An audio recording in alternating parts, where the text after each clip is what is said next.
Jonesy, first game of 2 this weekend. Got Simo in the starting line after coming on last week. Showed a lot of encouraging signs as he came on. Yeah. As I said before the game last week, he's done really well for a while now in training, and we didn't have an opportunity to bring him into the squad until last week for a wide variety of reasons. And you know, it was great to see him in a shirt again, wasn't it? And also putting in a really positive performance. And you know, he needs to be managed. You know, he still has some pain with his leg from time to time, so you know, that's why he's starting today with 2 games over the weekend. It's about managing the squad, and the best way to get the best out of Dan is to have him on the pitch from the first minute today. So yeah, looking forward to seeing him, you know, kind of making his starting debut again for this season. You got Tom Creer up front as well, with Doyle and Whitley on the bench. What are you hoping to see out of Tom today? More of what he did last week. I thought he was excellent. He keeps both centre backs interested with his runs. He looked after the ball well when he had it.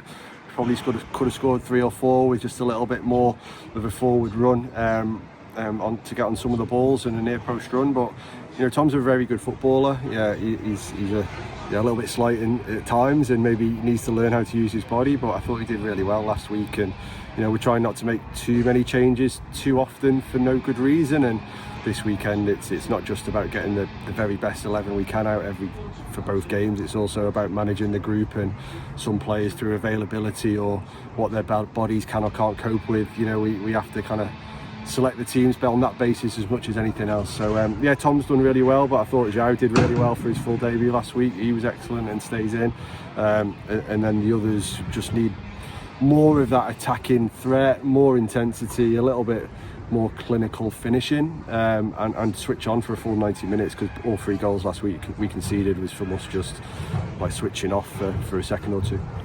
And just finally, you have got this 2 games. How difficult has that made, sort of picking your squad for the weekend? Not hugely, because I believe in all the players that we have training with us on a regular basis. You know, one of the things we've learned over the last couple of years is the players that are playing, you probably need to use them, even if they're playing slightly out of position, rather than bringing a player who hasn't played at this level before or not played for a long period of time into a group. The gap's massive, and so you know, trying to pick the group from the players that have played most often and most regularly, really understand what's required to play well at this level.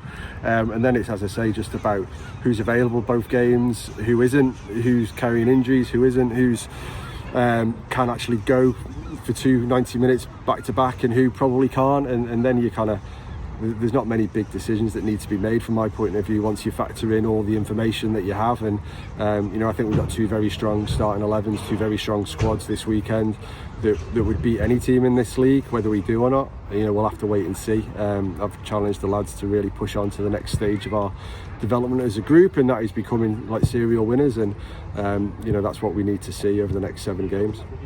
Cheers, Jonesy. Good luck. Cheers, mate.